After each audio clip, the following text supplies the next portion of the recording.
ஆதி என்னும் பராபரையே அன்பான மனோன்மணியே சோதியனும் பஞ்சகத்தாலே சொற்பெரிய கைமுகனே செய்து நீக்கும் கந்தவடே திருத்துகின்ற குருநாதர்களே 18 சித்தர்களே பண்பான பரமசிவமே ஓதியே ஜோதிடங்கள் உரைப்பதற்கு நாத விந்து வடிவாக நல்ல துணை ஆவீரே. உலகில் உள்ள தமிழ் பேசும் அனைத்து நாள் உள்ளங்களுக்கும் மற்றும் ஜோதிட சான்றோர்களுக்கும் ஜோதிட ஆர்வலர்களுக்கும் மற்றும் ஜோதிட ஜாம்பவான்களுக்கும் மற்றும் இந்த காணொலியை காணும் உங்களுக்கும் ஆஸ்தோராஜின் இனிய நல்வணக்கங்கள். என்று கன்னியிலக்கணமும் காதலும்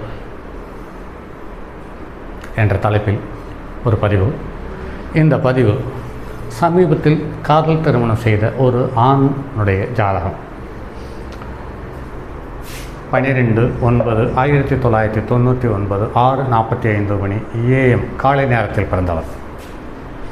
கன்னி இலக்கணம் கன்னிராசி. லக்கணத்துக்கு 3 செவ்வாய், 5 கேது, 6 மாந்தி, 8 குரு சனி வக்கிரம், 11 ராகு சுக்கிரன், 12 சூரியன் புதன்.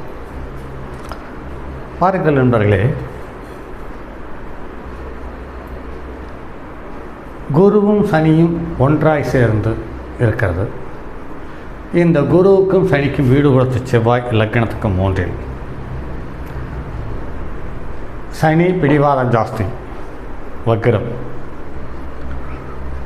குரு பிடிவாதம் ஜாஸ்தி வக்கிரம். இந்த குருவுக்கும் சனிக்கும் திரிகோணத்தில் சூரியன் புதன், லக்கணத்துக்கு 3ஆம் இடத்தில் வீரியஸ்தானத்தில் செவ்வாய், 5ஆம் இடத்தில் கேது, 11ஆம் இடத்தில் ராகு சுக்கிரன். ஸோ 5ஆம் இடத்துக்கு ராகு சுக்கிரன் கேது 3 கிரக தொடர்பு. பொதுவாகவே கன்னியிலக்கண கன்னிராசிக்காரர்கள் என்று பார்க்கும் பொழுது அவர்கள் அதீத காதல் ஈடுபாடும் காதல் உணர்வும் மேலோங்கி இருக்கிறார்கள். இது நடைமுறையில் பார்க்க முடிகிறது. அதற்கடுத்து பார்த்தீர்களானால் லக்னாதிபதி நின்ற நிலைக்கு லக்கணத்துக்கு 7க்குரியவன் 9இல் இருக்கிறார். அதாவது புதன் நின்ற வீட்டுக்கு 9வது இடத்தில் குரு. ஆக லக்கணத்துக்கு 7க்குரியவன் மறைந்திருக்கிறானே ஒழிய லக்னாதிபதி நின்ற வீட்டிற்கு அது ஜாதகமான சூழ்நிலை தந்ததனால் இந்த காதல் திருமணம் அப்பா அம்மாவோடு சம்மதத்தோடு அவர்கள் விருப்பப்பட்டு திருமணம் செய்து வைத்தார்கள். இந்த ஜாதகத்தில் காதலை தந்தது செவ்வாய், கேது, ராகு, சுக்கிரன். காரணம் என்னவென்றால் ஹார்மோன் கிரகங்களான உணர்வு கிரகங்களான அல்லது பாலுணர்வு கிரகமான செவ்வாயும் சுக்கிரனும் ஒருவருக்கொருவர் திரிகோணத்தில். அதே சமயத்தில் செவ்வாய்க்கு 10வது இடத்தில் புதன்.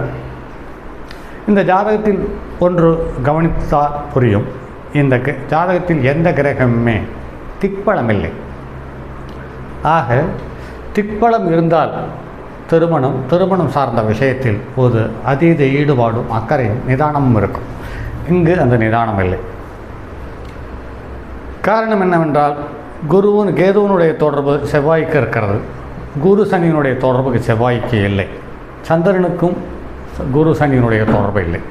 ஆக 3ஆம் இடத்தில் வீரியஸ்தானத்தில் இருக்கிற கேது, 5ஆம் இடத்தில் வீரியஸ்தானத்தில் இருக்கிற செவ்வாய், 5ஆம் இடத்தில் இருக்கிற கேது, இந்த செவ்வாய்க்கு 9ஆம் இடத்தில் இருக்கிற ராகு சுக்கிரன். ஸோ இவர்களை திருமணத்தை செய்து வைத்திருக்கிறார்கள். சுக்கிரன் ராகு கேதுவோடு சம்பந்தப்பட்டிருக்கிறதுனால் இவருடைய வாழ்க்கை துணை இவருடைய இனமாக இருந்தாலுமே கூட அதில் ஒரு உட்பிரிவை சேர்ந்தவர்கள் என்பதை கருத்தில் கொள்ள வேண்டியதாக இருக்கிறது. இவர் பிறந்த நேரம் என்று பார்க்கும் பொழுது 6:45 1999 செப்டம்பர் மாதம் 12ஆம் தேதி அன்று அஸ்த நட்சத்திரம் 4ஆம் பாதத்தில். ஆக அன்று தசாபுத்தி இருப்பு காலம் 2 வருடம் 24 நாட்கள் மட்டுமே. இன்று திருமணம் நடந்த காலம் என்று பார்க்கும் பொழுது 20/2/2026 காலை 6:30 திருமணம் நடந்தது. அப்படி பார்க்கும் பொழுது இந்த திருமணம் நடந்த காலத்திற்கும் ஜென்ம லக்கணத்திற்கும் அல்லது ஜென்ம ஜாதகத்திற்கும் கோச்சார் ஜாதகத்திற்கும் என்ன தொடர்பு என்று பார்க்கும் பொழுது நிறைய விஷயங்கள் தொடர்பு இருக்கிறது என்பதை தெளிவாக யூகிக்க முடிகிறது. இங்கே பாருங்கள் நண்பர்களே, இது பிறந்தபோது கன்னி இலக்கணம் நிலவீடு, திருமணம் நடந்த அன்று மகர இலக்கணம் நிலவீடு,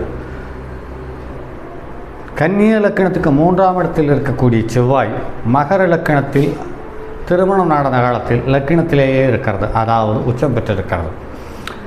ஆக ஜென்ம செவ்வாய்க்கும் கோச்சார செவ்வாய்க்கும் 3-11 என்கிற நிலையில் இருந்திருக்கிறது. அதே சமயத்தில் அடுத்து பிறந்த காலத்தில் 12ஆம் இடத்தில் இருக்கக்கூடிய சூரியனையும் புதனையும் கோச்சார காலத்தில் இருக்கக்கூடிய அதே சூரியனும் புதனும் சந்திக்கிறது. ஆக திருமணத்தை செய்து வைத்தது. அதற்கு அடுத்தது சந்திரன் சனி. இந்த சந்திரன் சனி ஒன்று சேர்வது, திருமண காலத்தில் ஒன்று சேர்வது பலமான புணர்வு தோஷம். அதே சமயத்தில் பிறந்த காலத்தில் இருக்கக்கூடிய சந்திரனை கோச்சார காலத்தில் இருக்கக்கூடிய திருமண காலத்தில் இருக்கிற சந்திரனும் சனியும் பார்த்ததால் திருமணத்தை செய்து வைத்தார்கள் என்பதில் மாற்று கருத்தில்லை. அதே சமயத்தில் இங்கு பாருங்கள் நண்பர்களே, சூரியன் சுக்கிரனுடைய சாரத்தில் இருக்குது, சந்திரன் சுயசாரத்தில் இருக்கிறான், செவ்வாய் அனுசம் 3இல் இருக்கிறான், புதன் சூரியனுடைய சாரத்தில் இருக்கிறான், குரு அஸ்வினியினுடைய கேதுனுடைய சாரத்தில் இருக்கிறார், சுக்கிரன் புதனுடைய சாரத்தில் இருக்கிறார், சனி பரணி 3இல் இருக்கிறார். அதாவது சுக்கிரனுடைய சாரத்தில் இருக்கிறது, ராகு புதனுடைய சாரத்தில் இருக்கிறது, கேது திருவோணம் 3இல் சந்திரனுடைய சாரத்தில் இருக்கிறது, மாந்தி அவிட்டம் 3இல் இருக்கிறது. அந்த வகையில் இந்த பிறந்த கால கிரகத்துக்கு இருக்கிற தொடர்பு கோச்சார கிரகத்துக்கும் இருக்கிறது என்பது நடைமுறையில் பார்க்க முடிகிறது. இங்கு புதன் சூரியனுடைய நட்சத்திரத்தில் இருந்தது.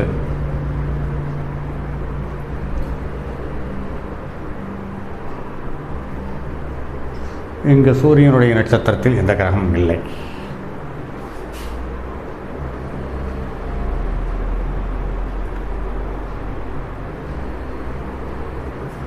இங்கு சூரியன் சதயம் 1இல் இருக்கிறான், சந்திரன் உத்திரட்டாதி 2இல் இருக்கிறான், செவ்வாய் அவிட்டம் 3இல் இருக்கிறான், அவிட்டம் 2இல் இருக்கிறான்.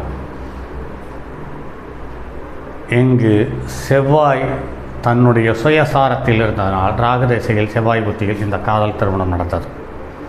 ஆக லக்னத்துக்கு 3ஆம் இடத்துக்குரிய கிரகம் தன்னுடைய சொந்த வீட்டிலிருந்து திருமண காலத்தில் செவ்வாய் தன்னுடைய சொந்த வீட்டில் இருந்ததால் திருமணம் நடந்திருக்கிறது என்பதை எடுத்துக்கொள்ளலாம்.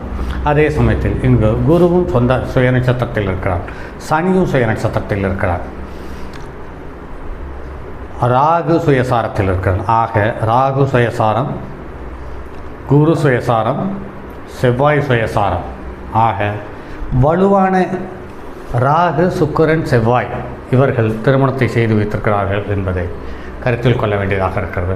ஆக ஜென்ம லக்கணத்தில் சம்பந்தப்பட்ட ஒரு கிரகமும் திருமண காலத்தில் இருக்கக்கூடிய கோச்சார கிரகமும் ஒன்றுக்கொன்று தொடர்பு இருந்தால் மட்டுமே அந்த காரியம் சுகமாக நடக்கிறது என்பது நடைமுறை அனுபவம். நிறைய நூல்களில் படித்திருக்கிறோம். அந்த தகவல்கள் இது இந்த காதல் திருமணத்திலேயும் நடைமுறையில் ஒத்துப்போகிறது என்பதுதான் சற்று திருப்திகரமான ஒரு தகவலாக இருக்கிறது என்பதில் மாற்று கருத்தில்லை.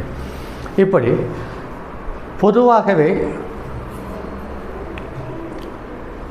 மிதுன லக்கணம் மிதுன ராசி, விருச்சிக லக்கணம் விருச்சிக ராசி, கன்னிய லக்கணம் கன்னிய ராசி, மீன லக்கணம் மீன ராசி, இந்த காலவர்ஷனுக்கு 3, 6, 8, 12 சம்பந்தப்பட்ட லக்கண ராசியாக இருக்கும் பொழுது இவர்களுடைய திருமண வாழ்க்கையில் ஒரு மேடு பள்ளமோ ஒரு கசப்பையோ தாங்கி அந்த திருமண வாழ்க்கை தொடங்குகிறது என்பது கருத்தில் கொள்ள வேண்டியதாக இருக்கிறது.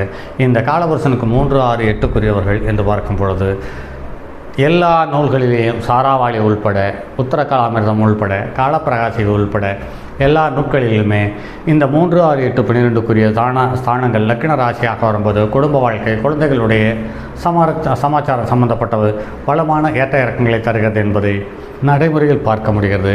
அது ஏற்கனவே நூலிலும் சொல்லியிருக்கிறார்கள். இது ஒவ்வொரு ஜாதகமும் ஜென்மத்தில் இருக்கக்கூடிய ஒரு கிரகத்துக்கு கோச்சாரத்தில் வரக்கூடிய அதே கிரகத்தினுடைய சம்பந்தம் இல்லாமல், தசாபுத்தி இல்லாமல் ஒரு திருமணமும் ஒரு வண்டி வாகன சேர்க்கையோ அல்லது ஒரு கூட்டுத் தொழிலோ அல்லது தனித்தொழிலோ ஒரு கிரகத்துக்கு பிறந்த கால கிரகத்துக்கும் கோச்சார கிரகத்திற்கும் தொடர்பு ஏற்படும் பொழுது அதனுடைய தசாபுத்தியாக அமையும் பட்சத்தில் சிறப்பாக நடந்து விடுகிறது என்பதுதான் நடைமுறையில் பார்க்க முடிகிறது. சரி நண்பர்களே, மற்றும் அடுத்தது ஒரு பதிவில் சந்திப்போம். அதுவரை உங்களிடமிருந்து விடைபெறுவது உங்கள் அன்பு நண்பன் எம் ராஜரத்தினம்.